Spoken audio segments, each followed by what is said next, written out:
This segment brought to you by Kansas Regenerative Medicine Center. Your stem cells, your health, your life. Hi, I'm Lieutenant Governor Lynn Rogers, and it was a real pleasure to be on the panel today for the Farm Bureau annual meeting. It's an important group that Governor Kelly and I are very happy to be involved with. I spoke a little bit about the Office of Rural Prosperity, and as I traveled this summer, we have visited over 44 different communities and in 12 different sites, and we talked to people about what is prosperity, and what they really told us was that they wanted good, high-quality jobs where they could raise a family, as well as living in a community that was forward-thinking and was concerned about quality of life, things that many urban people would support as well. We also heard the things that were going right in rural Kansas, and I have often said sometimes we are too Kansas nice and we don't want to talk about those things, and we need to be much more open and willing to share what's going on in rural Kansas. And then finally we asked the question, what's standing in their way? And what we heard, like what both congressmen said, was that there are a lot of jobs that are going begging and need to be filled, but we don't have housing for them. We don't have quality housing for medium-priced houses. We also have a lack of broadband. About 20% of the state doesn't have it.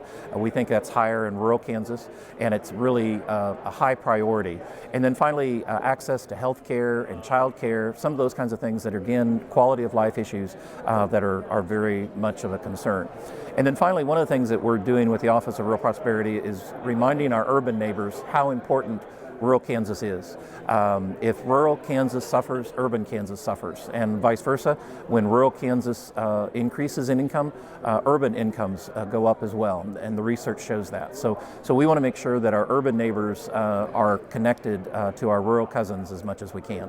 We have stressed a lot since our administration that we want to take a bipartisan and in some cases nonpartisan approach to many of the issues. Many of the issues that we're dealing with in Kansas are not Democrat or Republican issues, they're Kansas issues. When we meet with people throughout the state, people don't usually tell me they're a Republican or a Democrat. They tell me they have this issue or this concern. And so that's what we really like. We're stressing how do we work together. What do we agree with first, and then let's attack the things that we disagree with a little bit at a time.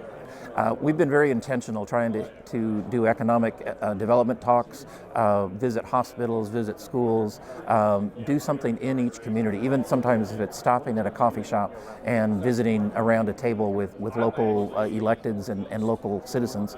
We're wanting to do that more and more. The governor's website has our information. They can sign up by going to the Office of Rural Prosperity. It's ruralcanprosper.ks.gov, and the can is KAN, and it'll also be orp.ks.gov. So we'll have a couple different ways that people will do that. We're going to be putting our first report together sometime in December for the Office of Rural Prosperity, and then we'll be working with legislators over this coming year for some of the things that we want to get done.